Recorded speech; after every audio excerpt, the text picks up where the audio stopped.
Dan selanjutnya dari ayat ke-7 adalah bahwasanya dalam setiap kisah manusia, bukan hanya kisah Nabi Yusuf dan saudaranya, dalam setiap kisah manusia pasti ada pelajarannya. Pasti ada pelajarannya. Baik itu kisah orang lain ataupun kisah hidup sendiri. Maka sebaik-baik orang adalah orang yang berusaha untuk membuat kisah yang bisa diambil manfaatnya untuk ditiru, bukan diambil manfaatnya untuk dijauhi. Karena ada kisah yang baik, manfaatnya untuk apa? Diikuti. Ada kisah hidup yang durhaka. Bagaimana cara mendapatkan manfaat dari kisah itu? Tidak dicontohi. Maka hal ini harus kita perhatikan, ma'asyiral muslimat yang dirahmati oleh Allah Subhanahu wa taala. Kita pindah ke ayat selanjutnya. Allah mengatakan, "Idz qalu la Yusufu wa akhuhu ahabbu ila abina minna wa nahnu usbah." Ketika mereka berkata sesungguhnya Yusuf dan saudara kandungnya yang disebut dengan Bunyamin itu lebih dicintai oleh ayah kita, sementara kita adalah orang-orang yang lebih kuat. Kita adalah orang-orang yang lebih kuat. Inna abana lafi dhalalin mubin. Sungguhnya ayah kita dalam kekeliruan yang sangat nyata. Nah, di sini mereka membuat keputusan yang sangat salah dalam menilai sesuatu. Kita ambil faedahnya. Faedah ayat pertama, ayat ke-8 ini adalah merupakan kesalahan membuat keputusan dan penilaian berdasarkan perasaan. Merupakan kesalahan membuat keputusan dan penilaian berdasarkan perasaan. Mereka mengatakan apa tadi? Sesungguhnya ayah kita lebih mencintai Yusuf dan saudaranya daripada kita. Ini berdasarkan apa? Berdasarkan pola pandang mereka yang salah. Maka sejatinya hal ini tidak benar dalam hidup. Kalau kita menilai sesuatu berdasarkan perasaan kita, berdasarkan pemahaman kita yang pendek, kita akan jatuh dari berbagai macam kesalahan. Kemudian di antara faedah di ayat ini adalah bahwasanya cinta yang terletak di dalam hati itu tidak mungkin bisa sama rata atau tidak mungkin bisa sama cara mengungkapkannya. Di sini disebutkan bahwasanya realitanya benar nggak? Di sini kan tadi mereka awalnya menilai berdasarkan perasaan kan, tapi realitanya benar nggak? Yusuf itu lebih dicintai?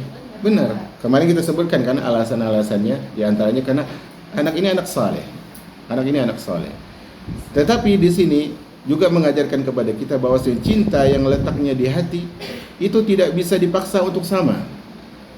Makanya Rasulullah SAW mengatakan, Allah Subhanahu Wa Taala mengatakan tentang cinta seorang suami kepada istri. Allah Subhanahu Wa Taala mengatakan, walan ta'dilu bainan nisa'i walau harastum. Kalian tidak mungkin mampu adil dalam rasa cinta kepada istri-istri kalian walaupun kalian berusaha. Adapun dalam cara untuk mengungkapkan ini diberi ini diberi itu bisa. Tapi soal rasa itu tidak bisa. Makanya ketika Aisyah radhiyallahu anha bertanya kepada Rasulullah, "Wahai Rasul, kalau seandainya engkau punya kendaraan, wahai Rasul, kemudian engkau ingin mengikat kendaraanmu tersebut, apakah kau akan ikat di pohon yang pernah orang ikat di situ atau di pohon yang belum pernah disinggahi?" Apa kata Rasul? Di pohon yang belum pernah disinggahi. Aisyah pintar dia. Maksudnya, kira-kira engkau lebih milih yang janda atau yang gadis? Maksud Aisyah gitu. Maka kata Rasulullah SAW, tentunya pohon yang belum pernah disinggahi. Ketika Rasulullah ditanya siapa yang paling dicintai, jawabannya siapa? Aisyah. Karena memang rasa cinta tersebut ya berbeda-beda. Tetapi cara mengungkapkan, bersikap harus keadilannya di situ. Nah, ketika Nabiullah Yakub alaihissalam ternyata lebih dominan kepada Yusuf, itu karena faktor. Nah, karena faktornya apa? Kita masuk di faedah yang ketiga di ayat ini. Cara terbaik untuk memalingkan rasa cinta seseorang kepada kita adalah dengan melakukan kebaikan dengan ketulusan hati. Kita lihat bagaimana Yusuf itu apa-apa dijujur kepada ayahnya. Tidak ada sikap yang membuat ayahnya itu mencurigainya dan sebagainya. Sehingga dengan itu apa? Kesalehan dia dan sikap dia kepada ayahnya menumbuhkan rasa cinta ayahnya. Dan yang saleh setelah itu adalah adiknya Binyamin.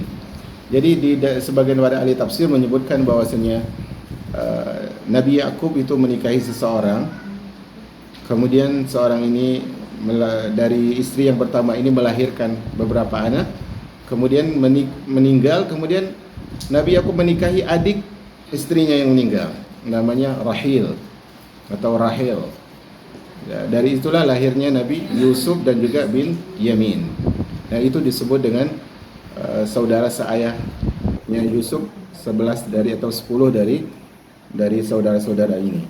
Dari ayat ke-8 ini juga kita dapat faedah, ma'asyiral muslimat yang dirahmati oleh Allah Subhanahu wa taala, bahwasanya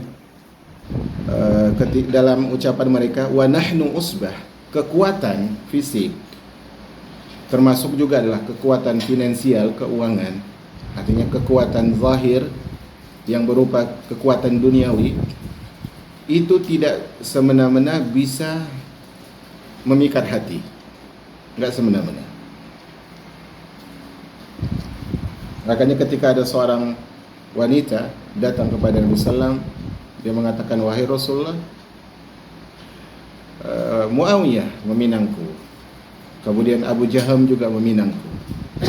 Maka kata Rasulullah SAW, adapun Muawiyah, dia orang yang tak punya. Adapun Abu Jaham, dia adalah orang yang punya harta, tetapi dia cambuknya enggak pernah lepas dari tangannya. Maka kata Nabi SAW, nikahilah Usama. Usama adalah salah satu apa? Salah satu sahabat Nabi yang fakir. Salah satu sahabat Nabi yang Usama itu siapa sebelumnya? Zaid bin Harithah itu ayahnya Usama. Berarti Usama ini dulu budak. Dia orang berkulit hitam juga. Berarti Usama juga sama. Tetapi apa? Di sini Rasulullah ingin mengajarkan bahwasanya yang bisa pantas untuk dijadikan sesuatu yang memikat hati itu bukan perkara duniawi tadi, harta, fisik dan sebagainya. Walaupun mau tidak mau ada ya, tapi itu tidaklah semata-mata menjadikan seorang itu terpikat. Makanya disebutkan di dalam sejarah kehidupan manusia pada umumnya bahwasanya yang membuat seorang itu terpikat apa? Ada apa? Kebaikannya. Ada sebuah pepatah mengatakan, dan ini mau tidak mau realita. Ahsin ilan nasi tasta'bid qulubahum fatalama yasta'bidul ihsanu insana. Berbuat baiklah kepada orang lain, maka engkau akan tawan hatinya. Dan begitu banyak kebaikan tersebut menawan hati seseorang. Artinya gini, mungkin ada permusuhan, ada kebencian, atau mungkin tidak ada masalah sama sekali, tapi tiba-tiba ada tetangga misalnya baru datang, dia baik dari awal datang baik, sebelumnya nggak ada efek apapun, karena sebelumnya nggak kenal dia siapa, saya siapa, entah dari mana kita nggak kenal, tapi karena kebaikannya apa, hanya kita tertawan. Bahkan ada sikap apa, ada sikap yang disebutkan oleh para ulama, di antara hal yang menyulitkan seorang hamba ketika memutuskan perkara adalah kebaikan orang lain. Misalnya dia hakim nih, dia pengacara dan sebagainya, ternyata di antara yang bersalah adalah apa? Orang yang tiap hari buat kebaikan sama dia. Dan itu susah dia memutuskan perkara. Kenapa? Dia sudah ditawan kalbunya. Maka di sini kita harus ingat, kalau ternyata ya kebaikan orang yang jahat tanda kutip bisa menawan hati orang lain, bagaimana dengan kebaikan orang yang tulus, kebaikan orang yang saleh dan sebagainya. Mereka mengatakan nahnu usbah, sementara kami adalah orang yang kuat. Ini menandakan bahwasanya ternyata walaupun mereka kuat, ayah mereka tidak condong kepada mereka. Karena kekuatan kesalehan, kekuatan iman, kekuatan ilmu itu yang menjadikan ayahnya condong kepada Yusuf alaihi assalam. Faedah terakhir dari ayat ini adalah bahwasanya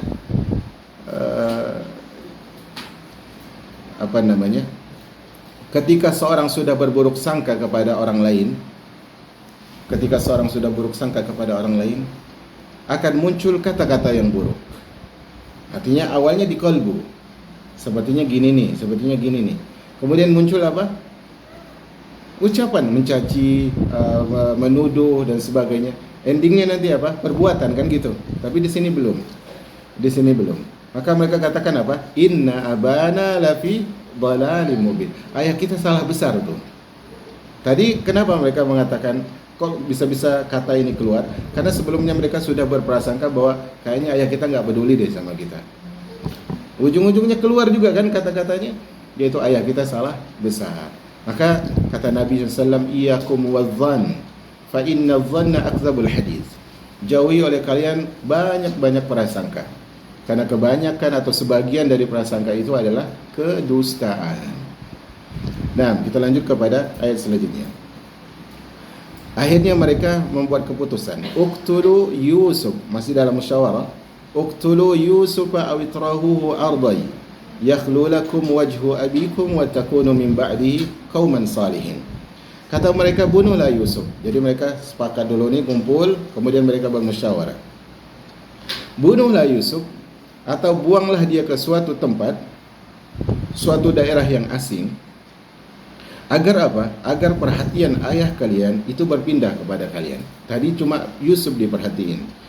Kalau kita jauhkan Yusuf atau kita bunuh Yusuf, maka ayah kita akan mau tidak mau memperhatikan kita. Kemudian apa kata mereka? Wa takunu min ba'dihi qauman salihin. Setelah kesalahan itu, kalian tobat. Setelah kesalahan itu, kalian menjadi orang-orang yang saleh. Di sini ada beberapa faedah masyaallah muslimat yang dirahmati oleh Allah Subhanahu wa taala. Pertama adalah bahayanya hasad. Bahayanya hasad. Karena saya pernah sebutkan ya, siapa yang menyimpan nomor saya dan melihat status, mungkin dia akan lihat bahwasanya saya sebutkan Nabi mengatakan sesungguhnya hasad itu membakar kebaikan sebagaimana api membakar kayu bakar.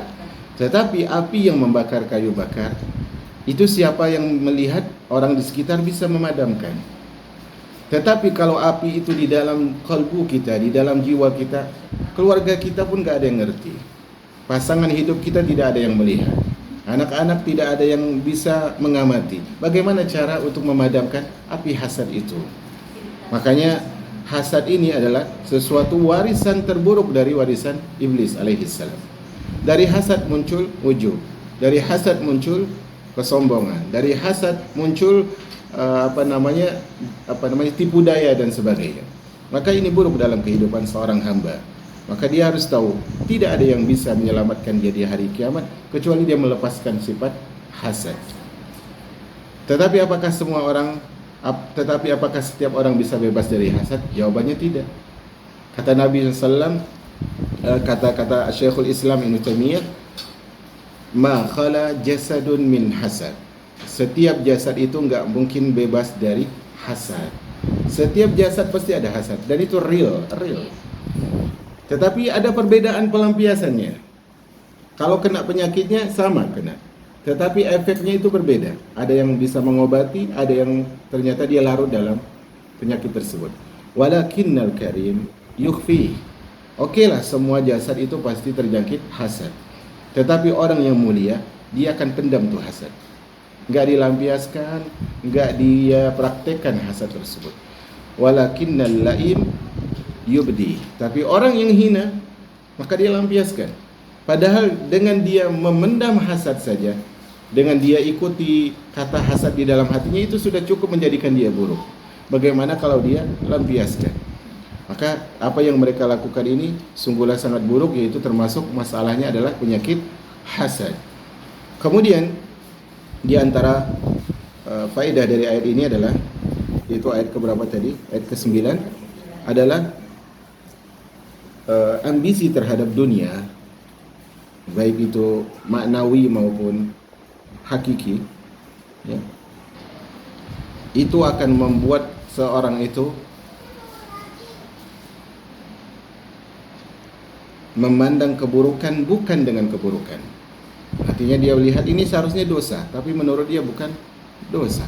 Atau ini dosa, tapi kayaknya untuk saat ini boleh deh. Nah, ini bahaya dalam kesungguhan atau ambisi seorang untuk mendapatkan dunia. Itu bisa membuat orang buta dalam menilai sesuatu. Contohnya tadi mereka mengatakan uqtulu Yusuf. Subhanallah. Mereka tahu Yusuf ini orang saleh, Yusuf anak yang baik, tapi apa kata mereka? Uqtulu, bunuh Yusuf. Subhanallah. Atau minimalnya apa? Awitrahuhu arda. Atau asingkan dia dari negeri ini. Subhanallah. Oke lah kalau mereka enggak membunuh. Tetapi bukankah merupakan dosa yang besar juga ketika seorang ayah yang saleh dijauhkan dari anak yang saleh? Bukankah seorang ibu ketika harus meletakkan anaknya di pesantren itu rasanya sudah berkalut? Saya ketika ditinggal di pesantren nangis ya. Iya, benar. Karena saya tahu bukan hanya faktor saya. Selama ditinggal oleh ayah saya, yang bantu ibu saya ngurusin adik saya cuma saya. Itu salah satu hal yang saya pikirkan. Nanti gimana? Ini ditinggal di mana? Kalau ibu kerja bagaimana dan belum lagi ternyata memang kasus pembulian itu dari dulu. Jadi saya termasuk korban bully. Tetapi gimana cara kita di antara korban cara mereka membuli saya yang paling sadis itu? Banyak cara ya. Jadi dulu ini cerita ya. Nanti kalau mau diupload dipotong ya. Jadi kan dulu kan di pesantren itu kan ranjangnya 2 tingkat. Dan ranjangnya itu kan pakai lintangan papan itu ya.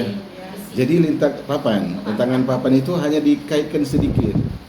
Jadi ketika saya tidur jatuh. Artinya kan cuma nyangkol dikit aja nih. Paham nggak? 2 sisi, ini kan ranjang. Di sini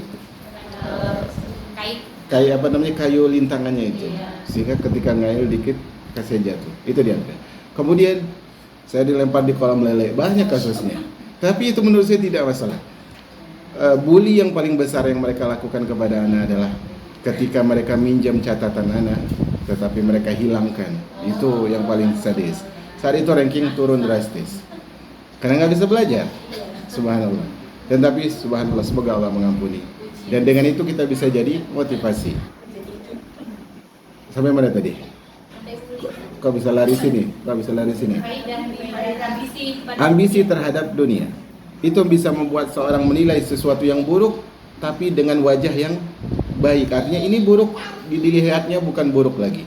Karena ambisi terhadap dunia tadi. Kemudian di antara faedahnya adalah bahwasanya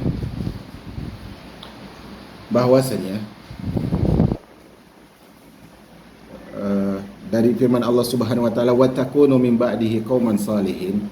Di antara tipu daya syaitan adalah seorang itu dimotivasi untuk berbuat maksiat, kemudian dimotivasi pula untuk taubat. Kata mereka, kita bunuh Yusuf atau kita singkirkan dia dari daerah negeri ini, kemudian kita taubat. Ini di antara tipu daya syaitan. Enggak apa-apa deh buat dosa, habis itu taubat.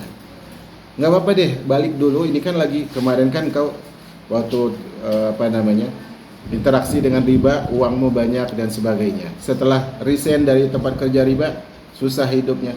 Kayaknya balik bentar aja nggak apa-apa deh. Enggak. Kemudian taubat, enggak begitu. Enggak begitu kehidupannya. Karena bisa jadi seorang tersebut datang ajalnya di kala itu. Maka hal ini harus diperhatikan oleh setiap orang yang memiliki keinginan buruk. Di antara faedah ayat ini adalah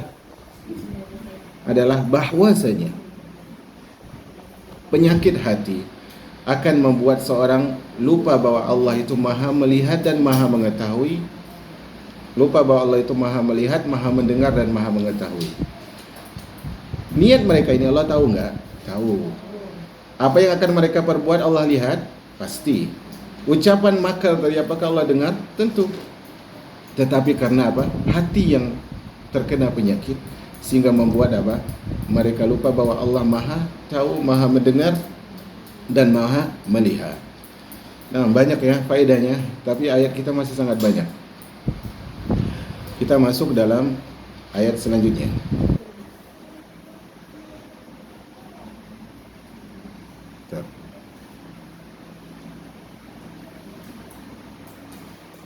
Ayat ke berapa? 10. Nah, ayat yang ke-10.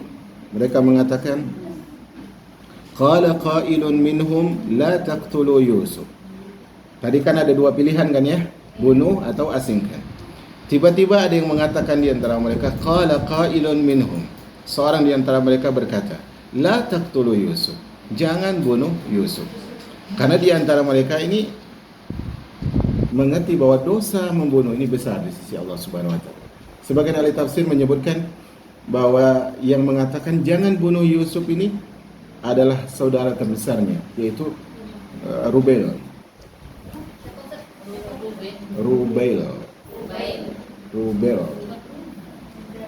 Enggak penting nama dia. Sebagian mengatakan dia Yahuda. Yahuda ini yang nanti jadi bakal Yahudi di antaranya. Nah, yang jelas adalah salah satu dari saudara yang usianya cukup tua di antara saudaranya Yusuf. Jangan bunuh Yusuf. Tapi apa? Wa alquhu fi ghayabatil jub. Tapi lemparkan, masukkan dia ke dalam sumur. Subhanallah. Yaltaqidhu ba'dus sayyar. Nanti mungkin dia akan dipungut oleh sebagian musafir. In kuntum fa'ilin. In kuntum fa'ilin. Kalau kalian benar-benar ingin mengasingkan Yusuf. Maka di sini ada beberapa faedah dari ayat ini. Pertama adalah bahwasanya gimana cara meringkasnya? Bimbinglah keluarga dengan kebaikan. Karena kalau nanti mereka tidak mengikuti kebaikan itu, minimal pelanggarannya lebih ringan. Paham ya? Bimbinglah keluarga atau sampaikanlah kebaikan, ajarkanlah kebaikan. Kalaupun ternyata orang tersebut melakukan kejahatan, insya Allah kejahatannya yang dilakukan akan lebih kecil. Mereka tadi awalnya ingin bunuh, tapi karena ayah mereka saleh yang mendidik mereka dengan kebaikan, ketauhidan dan sebagainya, tetap mereka berpikir bahwa dosa membunuh ini besar. Kayaknya kita harus alihkan. Artinya begini, kalau kita punya teman bandel kali, karena saya lihat memang khususnya akhwat ya, agak malu saya. Kadang sebagian akhwat itu terjebak dengan kata-katanya sendiri. Apa di antara kata-katanya? Kata-kata ini sebenarnya kata-kata yang umum, tetapi karena dia itu adalah diucapkan oleh seorang yang memang dia itu perasaannya lebih besar, terkadang lebih dihiasi. Yaitu apa? Ucapannya, sebenarnya saya suka nasihat, tetapi saya tidak suka cara orang memberi nasihat. Ini sebenarnya sejauh sini ucapannya oke. Tetapi kemudian dia sebutkan, saya begini, orangnya begini, orang yang menasihatin itu begitu. Saya nggak bisa sebutkan detailnya. Kadang membaca status itu seperti membuat catatan hidup. Ya, artinya apa? Dia mengatakan dia suka sebenarnya nasihat, tetapi kemudian dia tidak suka cara orang memberi nasihat. Harusnya sikap yang tengah-tengah adalah dia nggak suka cara orang beri nasihat, nasihatnya ambil. Bukan berarti dia terus-terus dalam kesalahannya. Lihat di sini, saudara-saudaranya Yusuf dengan didikan ayahnya yang selalu berikan nasihat, tiap hari mereka dengar nasihat. Akhirnya apa? Mereka mengurangi kadar dosanya. Menjauhkan ayah dari anak saleh, dosa besar. Membunuh lebih besar. Karena faktor apa tadi? Mereka selama ini dibimbing dengan kebaikan, minimal ada pengaruhnya walaupun sedikit. Maka hal ini penting dalam hidup. Makanya dulu sebelum kita lulus, salah satu guru kita bilang, asir wala tata'assar. Pengaruhi, jangan terpengaruh. Ghayyir wala tataghayyar. Rubah, jangan sampai berubah. Lawin wala tatalawwan. Warnai, jangan sampai diwarnai. Artinya engkau mungkin merasa berat di situ, tapi berikan pengaruh sebisa mungkin. Ingat suatu saat apa? Suatu saat dia akan merenungi nasihat itu. Jangan pernah bosan. Jangan pernah bosan. Karena nasihat itu pasti bermanfaat kalau enggak saat ini, kemudian hari. Orang itu pasti akan merenungkan nasihat itu minimal di saat dia sudah merasa semua orang tidak peduli sama dia. Sehingga dia bingung, dia teringat ucapan si fulana dan sebagainya. Kemudian di antara faedah dari ayat yang ke-10 adalah bahwasanya syaitan dan hawa nafsu, akan selalu menggiring seorang hamba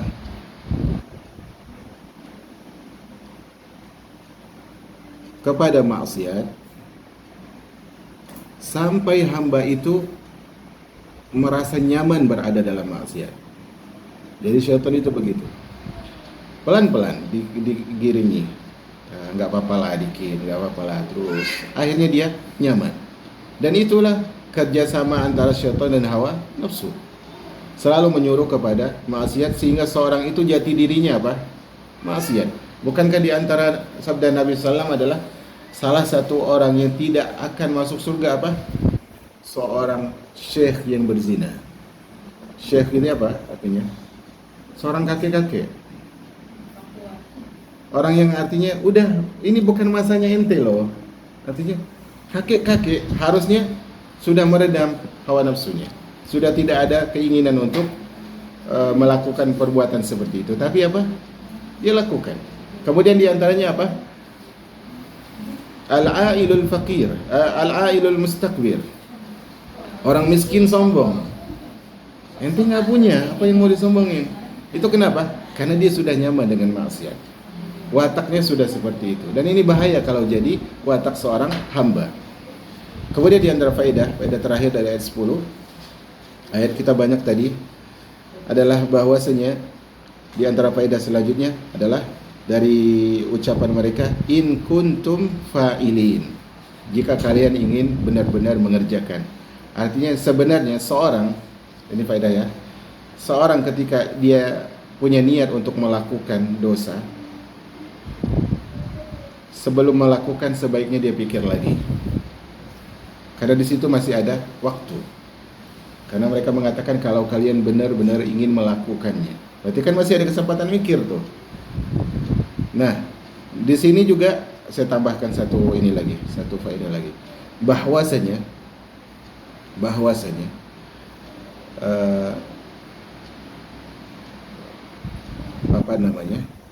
sebuah komunitas itu akan berpengaruh kepada kita, kepada seseorang, akan mempengaruhi sifat seseorang.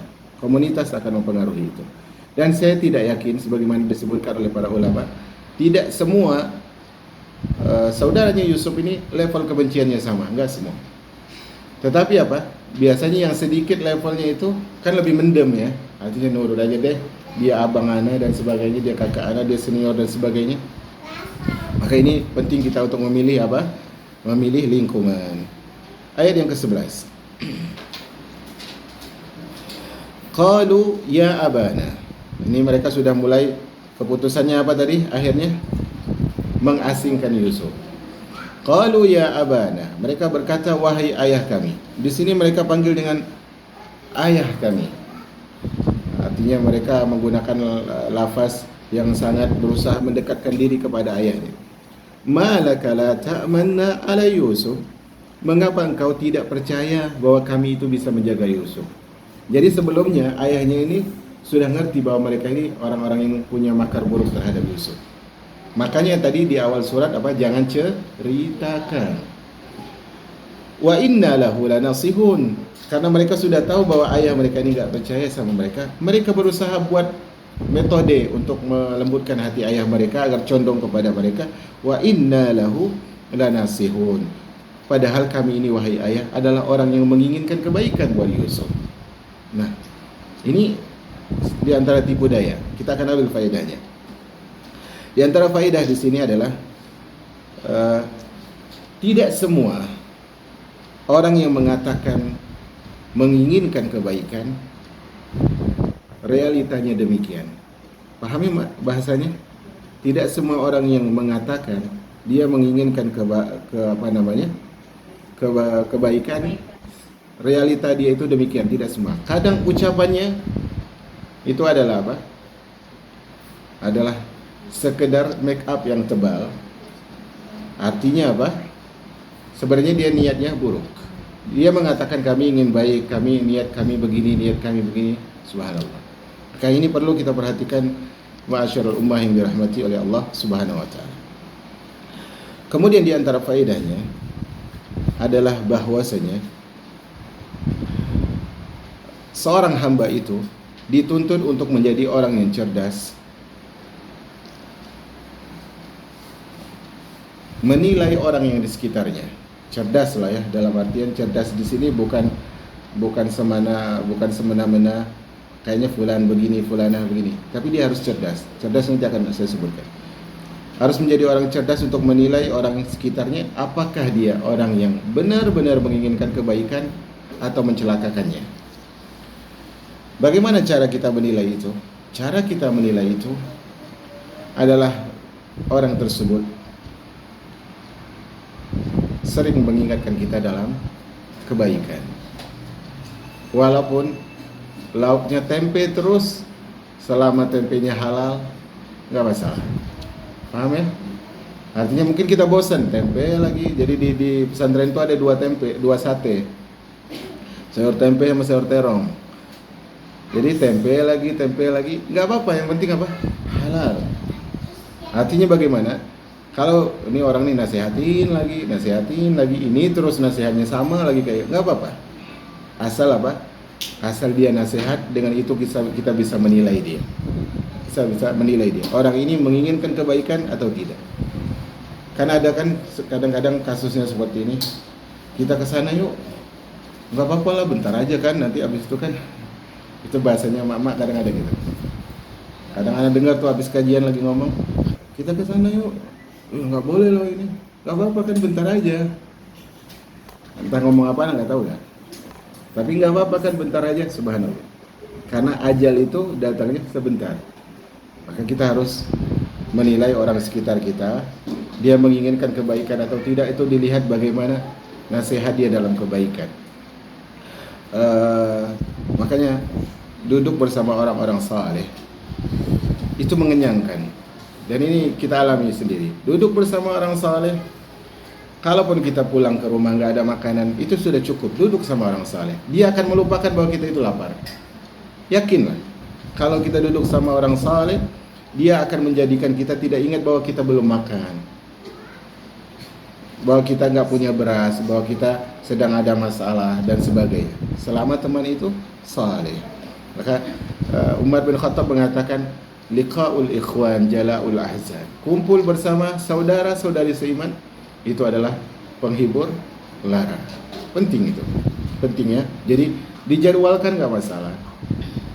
Tapi ingat, kumpulnya bukan sembarang kumpul.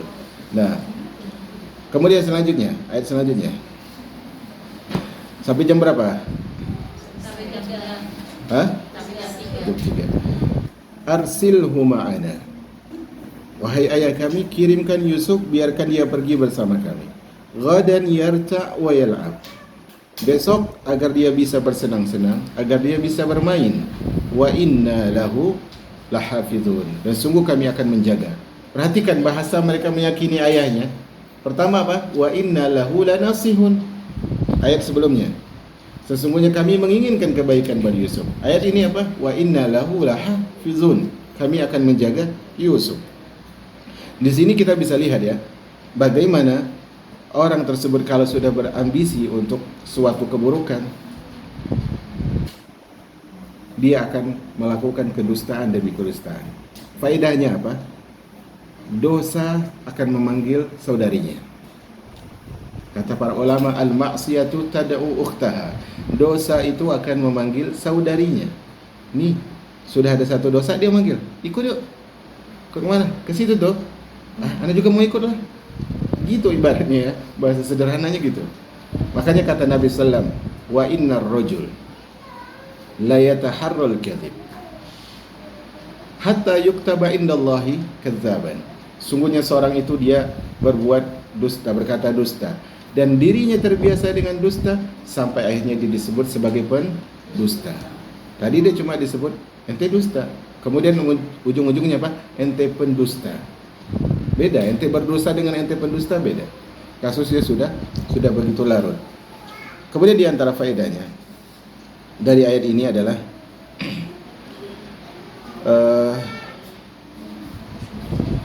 pentingnya bagi orang tua atau guru membuat permainan untuk anak atau muridnya. Untuk anak atau muridnya. Kenapa? Karena di sini mereka sebutkan yarta wa yal'ab, dia bersenang-senang dan dia main. Jadi tidak benar ya ketika hanya dilatih untuk belajar, terus menghafal, terus enggak benar. Itu bagus. Tetapi mereka ada masanya masing-masing. Ada masanya masing-masing dan janjikan permainan yang halal kalau mereka sukses di misalnya setelah sekian hafalan, setelah hafal ini, setelah menyelesaikan ini, enggak masalah. Tapi ingat, tetap mereka di usia mereka itu berikan permainan. Maka saya tidak setuju ya kalau usia SD sudah dimasukkan di sekolah kayak boarding terlalu lama atau mondok, itu nggak bisa. Saya pernah dulu punya adik kelas dari SD di Al Irsyad, Jawa Tengah. Dia dari SD udah mondok. Tetapi kemudian dia SMP nggak betah. Dan dia salah satu selebgram terlaris juga. Tapi dia di selebgram itu apa? Dia jadi banci. Subhanallah. Dan tidak akan sebutkan namanya. Tapi dia kalau baca Quran bagus banget. Bagus sekali.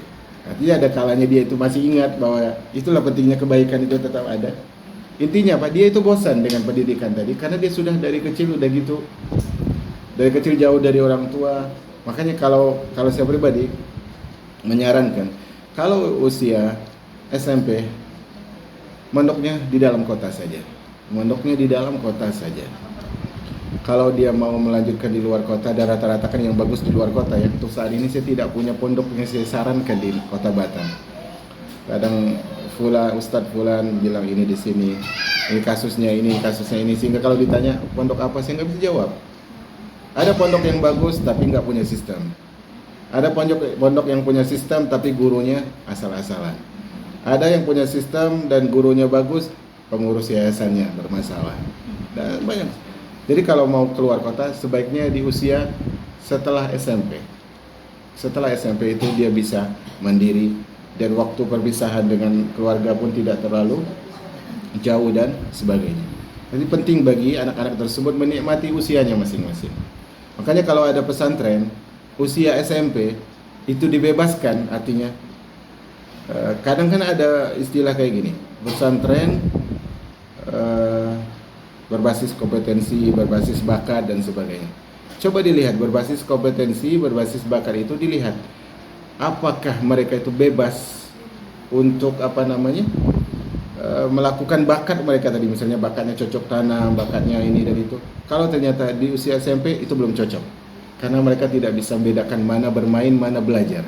Sebenarnya pesantren ini ingin dari misalnya pertanian, itu kan pengennya ada belajar kan, tapi mereka suka-suka kadang nggak bisa menilai, maka itu nggak pas. Di usia SMP buat mereka itu fokus belajar, tapi tetap ada masa mereka istirahat. Di dunia di kelas usia SMA baru lebih tekankan dia untuk belajar, karena banyak kejadian kasus yang tidak seimbang kalau usianya harusnya bermain dipaksa, akhirnya dia bosan kemudian hari, dan banyak kasus yang semisal. Ayat selanjutnya, qala inni la yahzununi an tadhhabu bi. Nabi Yakub berkata, sungguhnya kepergian kalian bersama Yusuf akan menyedihkanku. Wa akhafu an ya'kulahu adh-dhi'bu wa antum anhu ghafilun. Dan aku takut dia dimakan oleh serigala sementara kalian lengah daripada menjaga Yusuf. Di sini dalam ayat ini ya, sebagian para ahli tafsir menyebutkan bahwasanya Nabi Yakub sudah tahu mereka ini ingin berniat mencelakakan Yusuf. Tetapi ya, Nabi Yakub mengatakan khawatir dimakan oleh serigala, itu adalah tujuannya adalah agar mereka enggak bawa Yusuf. Karena kalau khawatir mereka bunuh Yusuf, Nabi Yakub cukup bilang, panggil seseorang temani Yusuf untuk main sama mereka ini. Paham di sini? Artinya ada orang pihak lain yang disuruh nemani Yusuf. Kalau cuma untuk takut dibunuh. Karena kalau ada orang lain nemani mereka, enggak mungkin kan mereka bunuh Yusuf. Tapi di sini adalah bagaimana Nabi Yakub juga ingin berusaha untuk tidak memvonis anak-anaknya. Ini penting dalam kehidupan. Kita ambil faedahnya.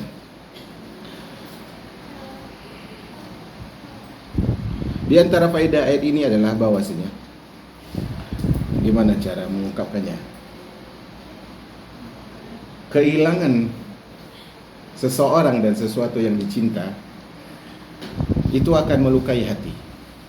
Itu pasti. Bendakah dia, manusiakah dia? Kalau kehilangan pasti bersedih. Itulah kata Yusuf, sungguhnya aku sedih kalau kalian pergi dengan Yusuf. Aku takut apa dia dimakan serigala. Nah, kalau ternyata kehilangan orang yang dicinta itu melukai hati, bagaimana kehilangan seorang anak saleh yang bakal menjadi nabi? Dan sebenarnya apakah Nabi Yakub ini akan merasa Yusuf ini akan mati sekarang? Enggak mungkin, karena dia sudah mentakwilkan mimpi tadi. Cuman gimana pun perpisahan seorang ayah, orang tua dengan anaknya dengan cara yang tidak benar, itu melukai hati. Ya, melukai hati. Di antara faedahnya juga adalah kecemasan selama ada sebabnya, artinya ada sebab yang benar-benar ini kayaknya sebab ini membuat bahaya gitu. Kecemasan selama ada sebab yang jelas itu tidak masalah dalam urusan dalam syariat Islam. Misalnya gini, di sini kan Nabi Yakub cemas Yusuf celaka karena apa?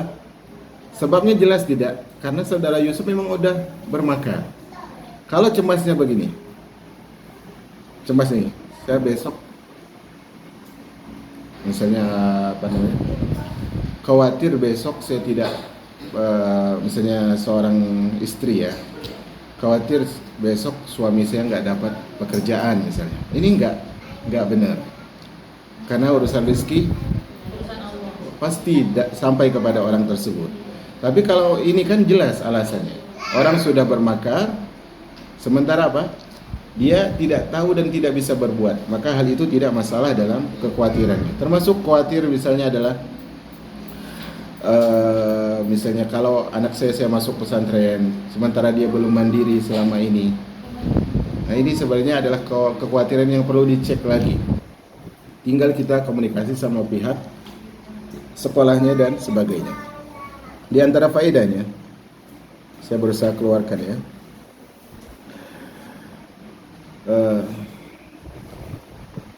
Ini saya ambil sendiri ya, artinya di dalam tafsir nggak ada. Kesimpulannya saya ambil sendiri. Tapi ini artinya secara global ditujukan oleh wahyu, bukan berarti pandai-pandai sendiri tanpa ada dasar. Di antara faedah ayat yang ke-13 ini adalah takut kepada sesuatu yang membahayakan itu tidak semuanya, atau rasa takut kepada hal yang membahayakan itu adalah hal yang fitrah. Sebagaimana di sini dia takut Yusuf dimakan oleh serigala.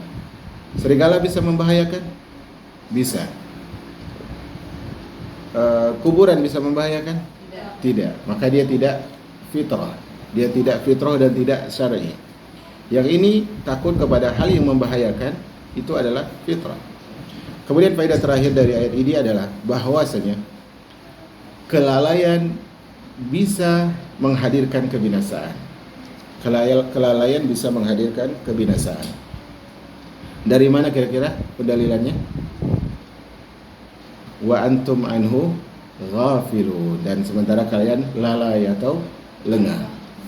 Nah, kemudian di antara faedah dari ayat yang tadi saya tambah, pandai-pandai memilih kata. Ya, kadang kita itu salah milih kata. Enggak muridnya, enggak ustadznya, sama saja.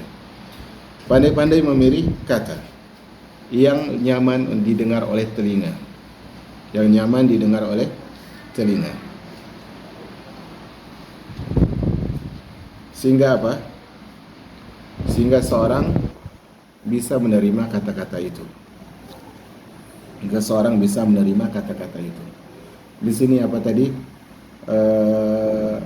Nabi Yakub alaihissalam, walaupun dia ngerti anak-anaknya ini akan membahayakan Yusuf, tapi dia tetap mengatakan bahasa yang lembut. Dia tidak mengatakan aku takut kalian celakakan Yusuf. Enggak. Aku takut kalian sakiti Yusuf, kalian biarkan Yusuf, kalian telantarkan Yusuf. Tapi apa? Aku takut Dia dimakan serigala sementara kalian saat itu sedang lengah. Subhanallah. Bahasanya ini khususnya kepada anak-anak ya. Kepada anak-anak itu sangat rentan. Oke, selanjutnya. Qalu la in akalahu dzib. Semoga sampai ujung. Qalu la in akalahu dzib. Kalau seandainya dia itu dimakan oleh serigala. Wa nahnu usbah, sementara kami kuat, inna idzal la khasirun. Sungguh kami adalah orang yang merugi. Di sini ada faedah adalah sudah sepantasnya setiap orang berlindung kepada Allah dari sifat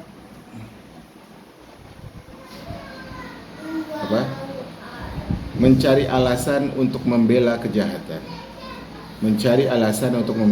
kejahatan.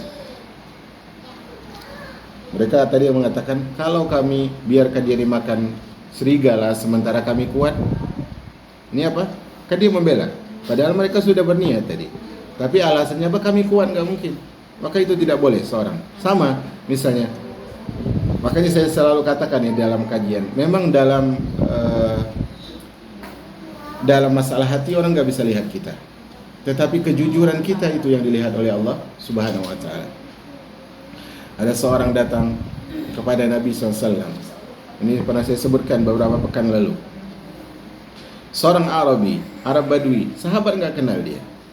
Dia datang kepada Nabi, membaiat Nabi, menyatakan Islam dan dia ingin berjihad. Akhirnya dia berjihad, jemaah. Dia berjihad dan kaum muslimin menang. Akhirnya di antara yang berhak dia terima apa? Harta rampasan perang. Maka Rasul katakan ini untuk fulan, dan ini untuk si tadi yang membaiat masuk Islam kemudian ikut perang. Maka sampai harta ini kepada si fulan Arab Badui. Kemudian dia mengatakan kepada orang yang mengantarkan harta ini, "Mahada, apa ini?" Kata sahabat ini bagian dari hasil rampasan perang milikmu. Rasulullah utus aku untuk membawa. Apa yang dilakukan oleh Arab Badui ini? Segera dia kembali kepada Nabi. Dia bawa harta rampasan perang, dia bawa kepada Nabi. Dia katakan, "Ya Rasulullah, ma hadza?" Wahai Rasulullah, apa ini? Kata Nabi, ini harta rampasan perang, kau tadi berperang dan ini bagianmu. Apa kata dia?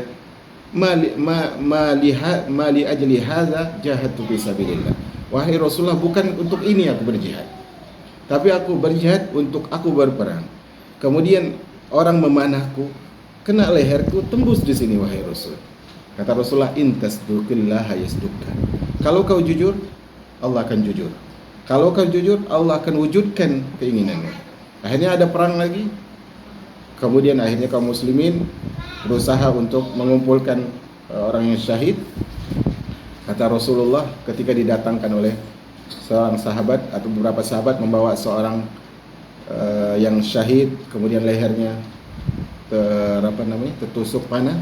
Kata Nabi, huwa, apakah ini yang tadi yang bilang saya berperang itu bukan untuk ini tapi agar panah menembus leher? Kata sahabat, benar wahai Rasul. Kata Nabi, sadaqallah wa saddaqahullah. Dia jujur, maka Allah pun jujur kepadanya. Nah, kita terkadang dalam dosa yang kita lakukan, kita berusaha membela diri. Memangnya engkau tahu isi hatiku? Kan itu kadang cara kita membela diri. Ini cara yang klasik sekali. Cara yang memang membuat orang mati kutu. Orang nggak bisa melihat isi hati kita. Tapi ingat apa? Allah Maha Tahu. Allah Maha Tahu. Kalau kita berdusta, Allah nggak akan bantu kita. Khawatir Allah nggak bantu kita untuk berubah lebih baik saat itu. Nah, kalau kita jujur, Allah akan bantu kita.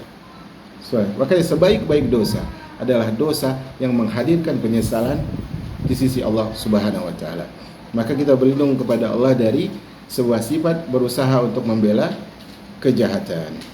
Kemudian di antara faedah ayat ini adalah bahwasanya kekuatan fisik, harta dan jabatan itu tidak menjamin seorang selamat dari kerugian.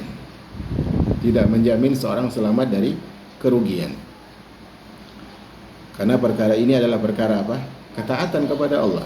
Yang menyelamatkan seorang itu takwanya kepada Allah Subhanahu wa taala.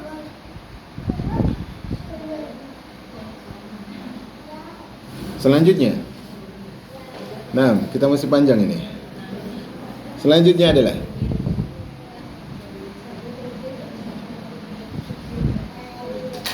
orang-orang yang punya tekad untuk melakukan keburukan. Orang yang punya tekad untuk melakukan keburukan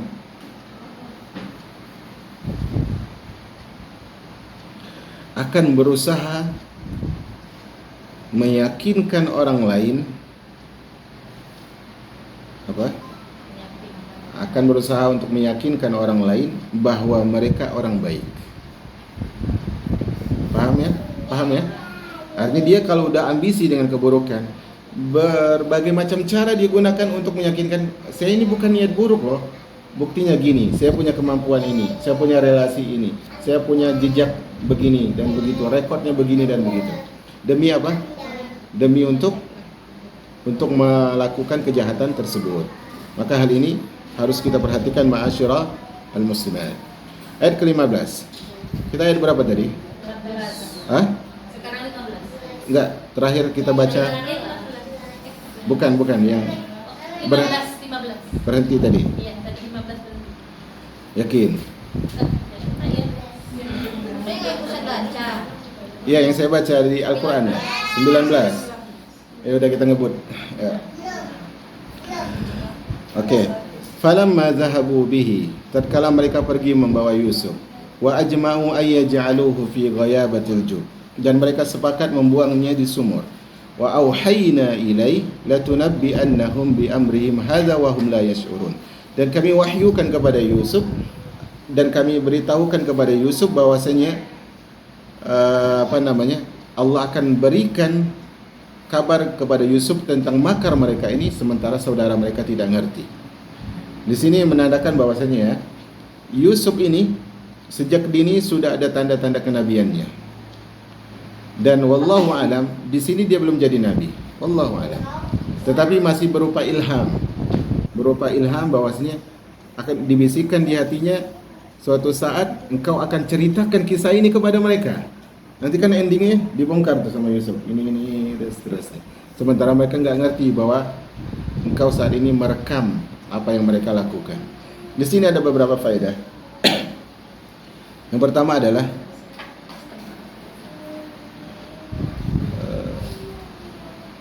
bagaimanapun seseorang itu berniat melakukan keburukan, bagaimanapun seorang itu berniat melakukan keburukan, bahkan telah melakukannya, bukan hanya sekedar niat, mungkin dia sudah melakukannya, suatu saat pasti akan ada, suatu saat pasti akan dibongkar atau ada saatnya dibongkar oleh Allah Subhanahu wa taala. Kalau enggak di dunia ya di akhirat. Allah pasti akan bongkar hal itu. Ya. Kemudian apa?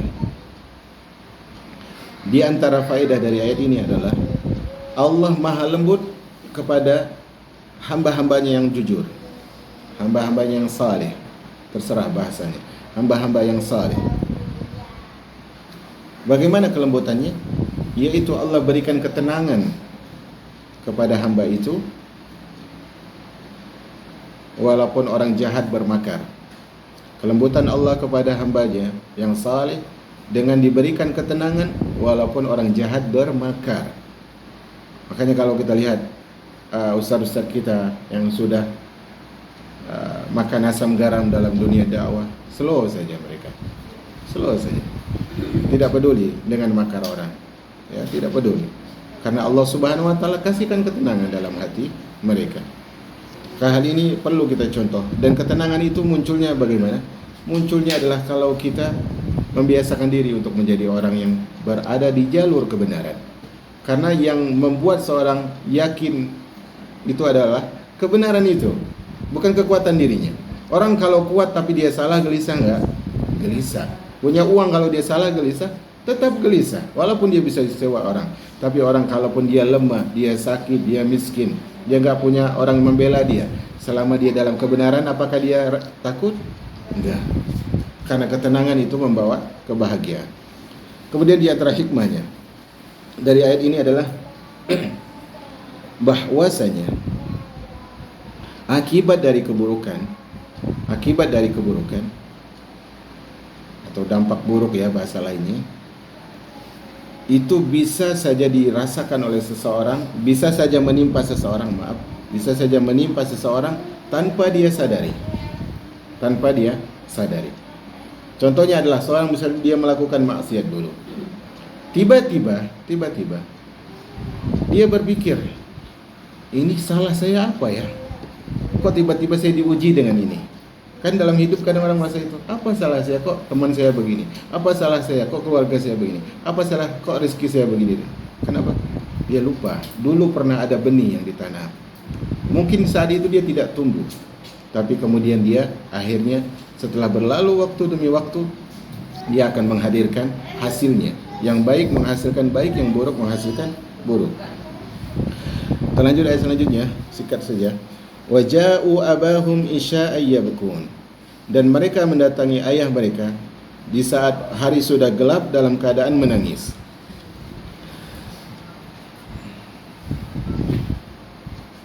Faedahnya apa? Orang-orang yang melakukan kesalahan, artinya, atau dalam bahasa lainnya apa? Orang yang terbiasa dalam kesalahan itu sangat paham bahwasanya paras wajahnya akan menyingkapi kesalahannya.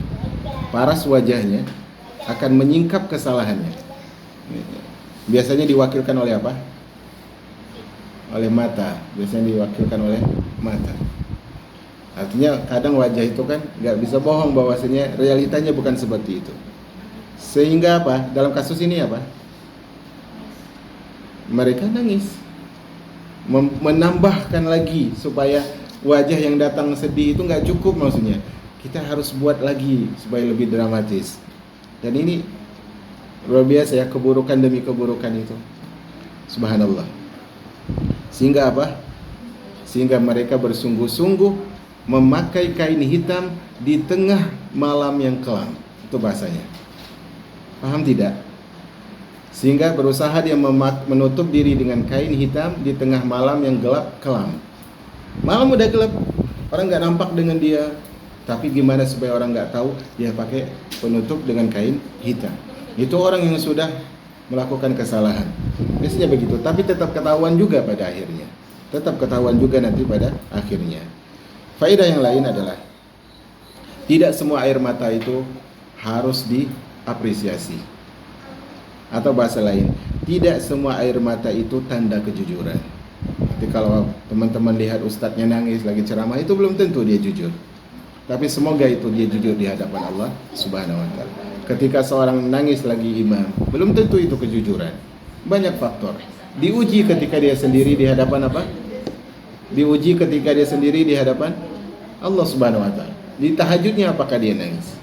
Ketika dia membaca kitab, apakah dia nangis ataukah cuma di depan jamaah? Ketika dia berada dalam kesendiriannya, dia cek lagi apa yang pernah dia ajarkan kepada orang lain, apa yang pernah dia tulis. Apakah di situ? Karena air mata kejujuran itu biasanya tidak hadir di panggung sandiwara. Paham? Artinya tidak di depan untuk pertontonkan, asalnya begitu. Tapi semoga Allah Subhanahu wa taala menghadirkan kejujuran di saat sendiri dan di saat apa? Keramaian. Karena air mata tersebut tidak selamanya tanda kejujuran. Karena betapa banyak apa? Perbuatan-perbuatan dosa, kedustaan itu beriringan dengan air mata. Buktinya apa? Ya sinetron, ya. Apa yang suka ditonton? Hah?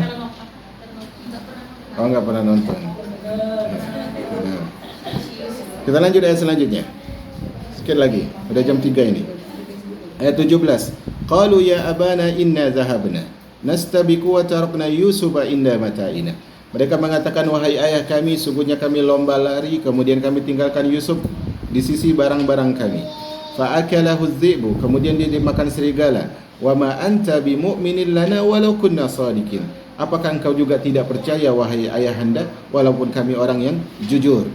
Di sini faedahnya adalah bahwasanya pelaku kejahatan terkadang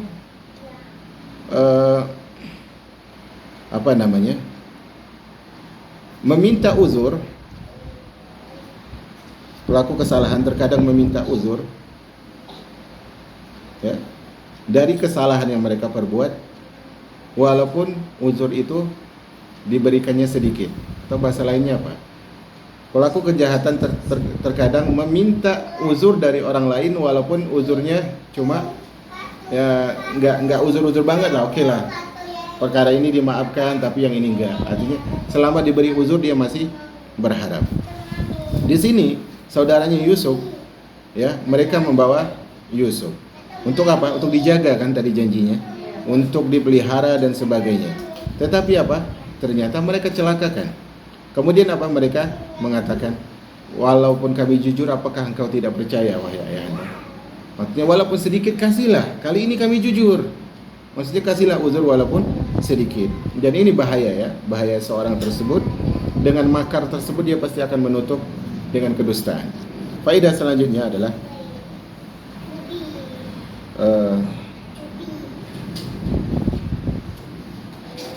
orang yang ragu itu tersingkap. Makanya ini kalau orang mau ngelamar kerja kadang sebagainya dan sebagainya lah. Orang yang masih ada keraguan itu biasanya terpancarkan dalam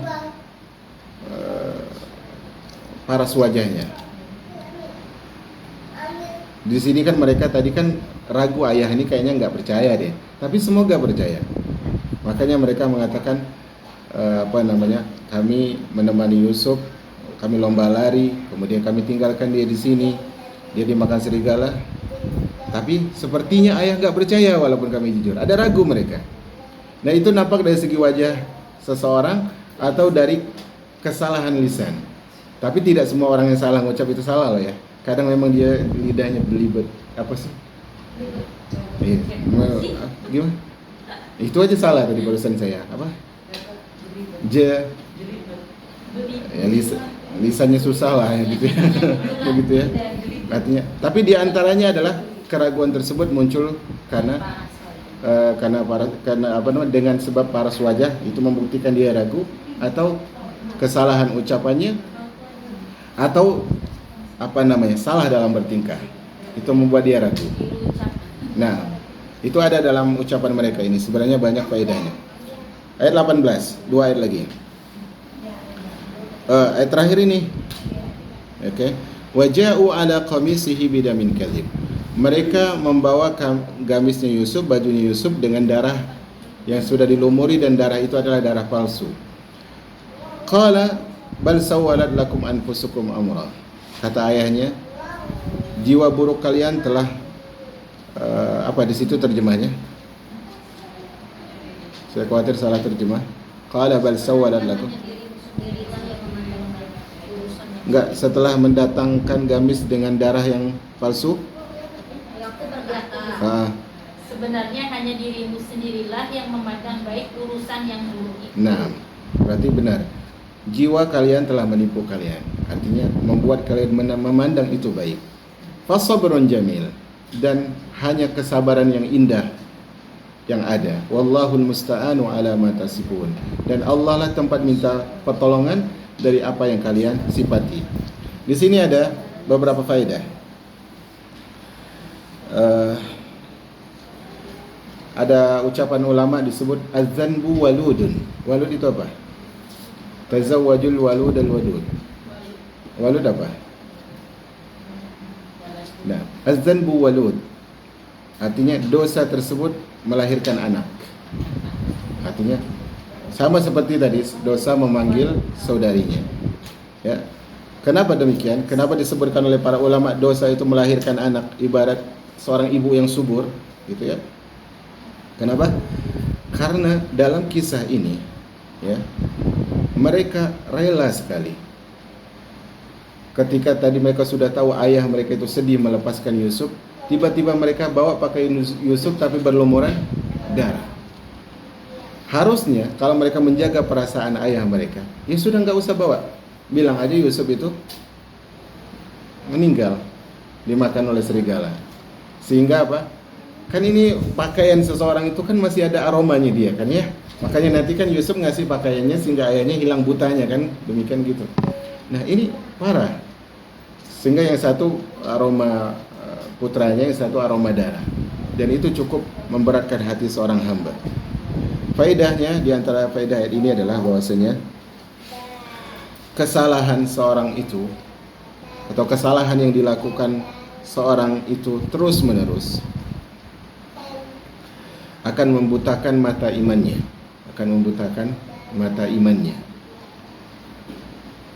sehingga dia kalau mata imannya itu sudah buta, sehingga dia melihat sesuatu yang buruk tersebut bukan hanya sekedar baik, tapi maslahat bagi dirinya. Mereka tahu bahwa dusta ini buruk, tapi menurut mereka saat ini dusta ini penting bagi kita untuk menyelamatkan diri. Nah, itu bahayanya seorang buta dalam masalah iman. Kemudian, siapa yang Allah berikan kecerdasan dan kepintaran? Ini faedah. Siapa yang Allah berikan kecerdasan dan kepintaran akan dimudahkan untuk menyingkap kesalahan. Nabi Yakub tahu kalau anaknya ini bohong. Kalian bawa pakaian Yusuf dengan darah, tapi mana bekas tekaman serigalanya? Itu Yakub simpan di dalam hatinya. Ya, makanya dia mengatakan bal sawwalat lakum anfusukum amra. Ya, keburukan kalian itu telah menutupi membuat kalian menganggap sesuatu itu benar, sesuatu itu terasa tidak bersalah. Padahal ini salah nih. Alasan yang kalian bawa ini sudah jelas hujah untuk menghukum kalian. Enggak mungkin serigala bilang kepada Yusuf, wahai Yusuf, lepas bajunya saya mau terkam, kan gitu. Ini pakaian masih utuh, tapi kok ada darah. Makanya orang yang cerdas diberikan kemudahan untuk menyikapi kesalahan. Makanya kita kalau berteman sama orang-orang saleh itu ada suatu kekhawatiran. Kekhawatirannya bukan kekhawatiran yang apa. Kalau kita nggak soleh, kadang orang soleh itu bisa menebak kita. Dan itulah yang disebut dengan farasyatul mu'min, firasatnya orang mukmin. Kata Nabi SAW, wahyu itu udah putus, tapi yang masih ada firasat. Makanya Umar firasatnya kuat. Sebagian asatizah mereka punya pertimbangannya itu luar biasa. Pertimbangannya luar biasa yang kadang menurut kita ekstrim. Tapi ketika kita melewati waktu demi waktu, oh benar kata Ustadz Fulan, firasatnya luar biasa. Oh Ustadz Fulan jangan kasih kalau dia pegang duit, nanti gini kasusnya. Ustadz Fulan jangan kasih kalau dia megang pesantren, nanti kasusnya begini. Si Fulan jangan biarkan dia jadi IO kajian, nanti kasusnya begini. Dan ternyata real itu terjadi. Karena kecerdasan tersebut, karena hasil ini tentunya hasil dari iman, amal saleh, itu membuat seorang bisa menyingkap keburukan. Faedah selanjutnya,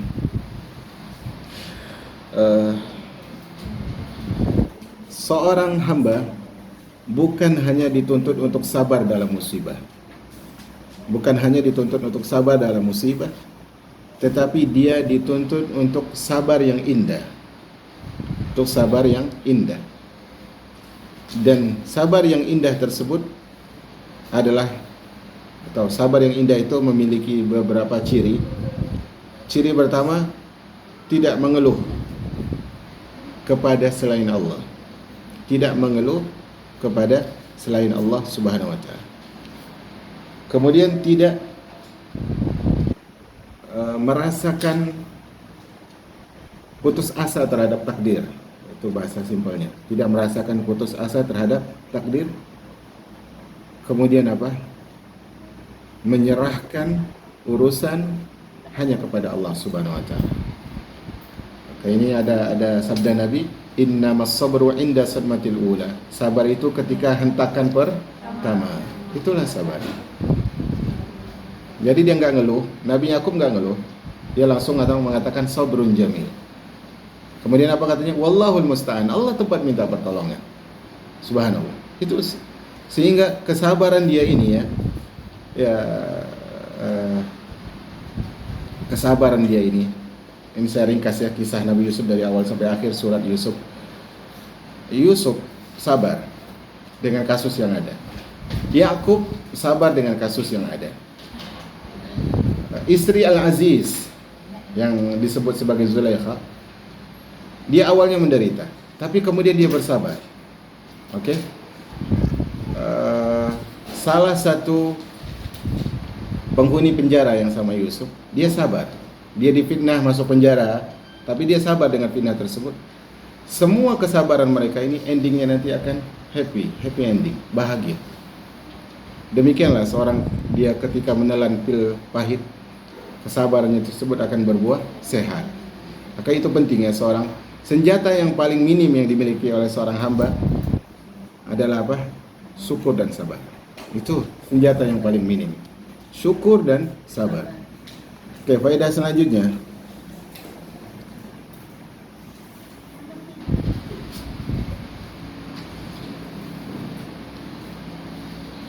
Seorang hamba tak akan mampu bersabar terhadap musibah kecuali setelah ditolong oleh Allah Subhanahu wa taala. Ini berdasarkan wallahul musta'anu ala ma tasifun. Seorang hamba tidak mungkin bersabar atas musibah, tidak mungkin mampu bersabar atas musibah kecuali diberikan pertolongan oleh Allah. Kata para ulama, as-sabru kasmihi murrun ta'muhu walakin awakibuhu ahla minal asal. Kata para ulama, sabar itu seperti namanya. Kalau dia ada musibah dibilang sabar. Enak gak kalau disuruh sabar? Enggak enak. Sabar aja, enggak enak itu.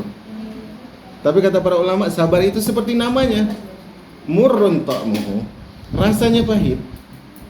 Walakin awakibuhu ahla minal asal. Tapi akibatnya lebih manis daripada madu. Subhanallah. Maka hal ini adalah perkara penting kita mengerti, masyarakat muslimat. Kita ternyata masih banyak ayatnya. Kapan-kapan kita lanjutkan. Ini 111 baru kebaca 18. Subhanallah, berarti baru 10%. Ya, 10% dari ayatnya. Semoga Allah berikan taufik. Wallahu a'lam bishawab. Ada diskusi atau